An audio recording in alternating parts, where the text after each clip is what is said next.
Welcome to the Thursday edition of Take 5 for Torah. Today is July 17th, and that means that we are discussing some element of the parasha.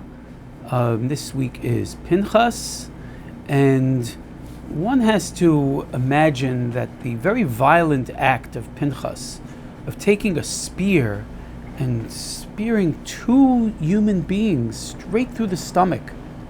It's clear that they were involved in some kind of act of passion right in front of the Ohel Moed, by the way he speared both of them, and there was a plague of 24,000 people died from this plague because of what was about to happen. It was going to get much, much worse, and people just started dying. They probably died of some kind of a transmitted disease, because Bilam saw that he wasn't able to harm the Jews by cursing them. God turned it into a blessing. So he felt, well, their God hates Zima. He hates sexual improprieties. So I'll get them that way. I'll get the daughters of Moab and Midian to entice them. And who knows what kind of diseases that was about to spread. So God had to stop it, cut it off. But God didn't do it. Pinchas did it.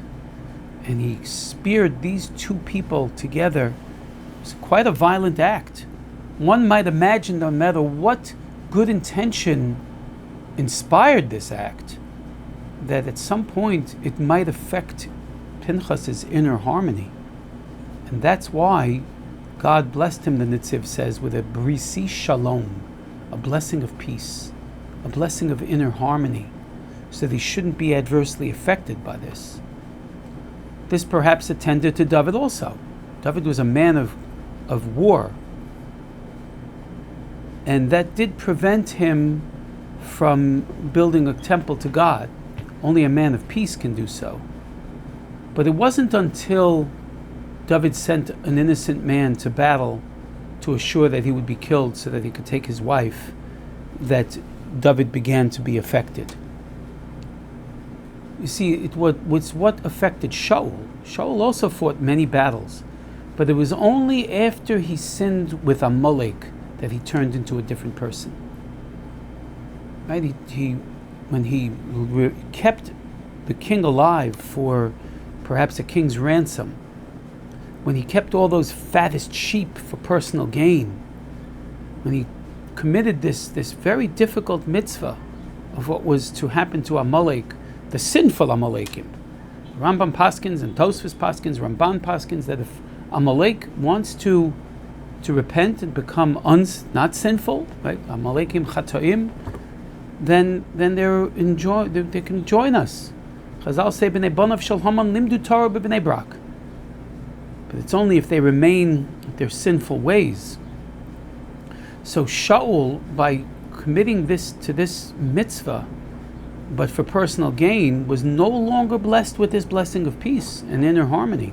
He became a changed man. Became melancholic. He became very disturbed.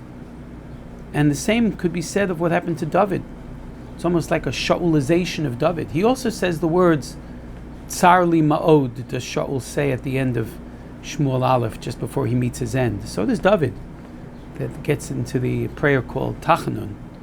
So you see that HaKadosh Baruch Hu blesses people even if they're involved in what appears to be violent acts. He blesses them with the inner harmony necessary so that it doesn't give them this post-traumatic stress. But Shaul and David were initially protected just the same way. But then there are some things that can be done that remove that protection. Pinchas needed especially to serve as a Kohen. The Kohen's job is to promulgate Shalom.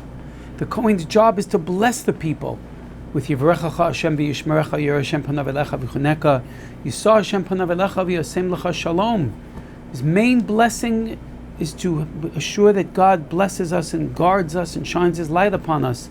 But it concludes with v'yasem lecha Shalom, to instill peace and prosperity to the people.